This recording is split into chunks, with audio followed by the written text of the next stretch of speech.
The Scottsboro Boys, in the eyes of some, triggered a movement in the 1930s. The actions of some desperately trying to save the young boys' lives, perhaps an example of wokeism then, depending on who you ask. Author and director of Renewing American Democracy joins us now from New York tonight after spending a great deal of time researching this topic. Well, I wrote about the Scottsboro Boys most recently because I did a history of the ACLU.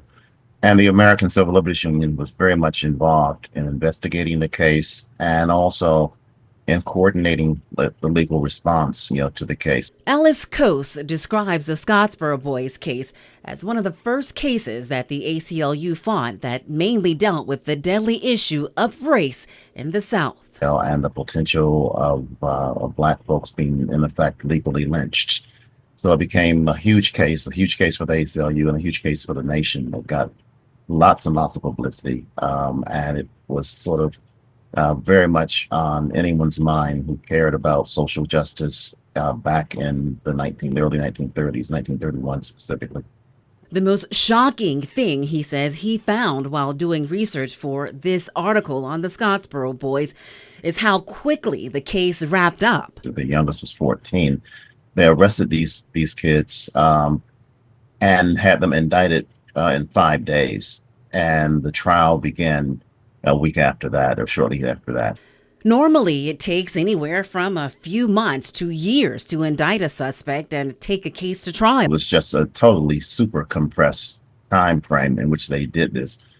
A time frame that didn't allow for the defendants to really pull together a sufficient defense, that didn't allow for any investigation. It was basically just an attempt to lynch these young guys with no attempt to pursue real justice. Scottsboro, they tell what it's all about. Huddy Leadbelly Ledbetter song, The Scottsboro Boys, that we delved into on Wednesday, was intended to warn people of color to stay away from Alabama or stay woke while here. Basically, was saying, hey, look, this is a dangerous area. I mean, they took these 9 boys, who were guilty of nothing. They were accused of rape, and they tried to string them up, and that happened to you. The warning was crucial from Coase's perspective. If you're Black and you happen to be wandering through this territory with your eyes closed, you need to be alert to everything that's going on around you. You need to be alert to where you are, and you need to be woke as opposed to sleeping and dead. The case at the time bringing together a large part of what Coase describes as the liberal legal establishment, including the American Civil Liberties Union, the NAACP, and the International Labor Defense.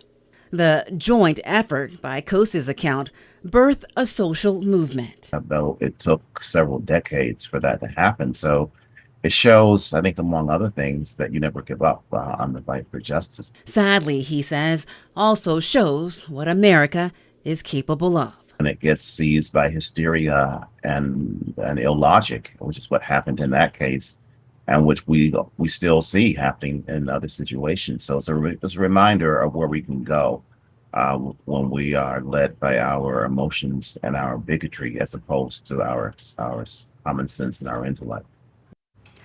Friday on WAVE 31 News at 10, the leader of the Alabama Bureau of Pardons and Paroles shares his personal perspective on the woke culture war and the part the state of Alabama played decades later in exonerating the Scottsboro Boys.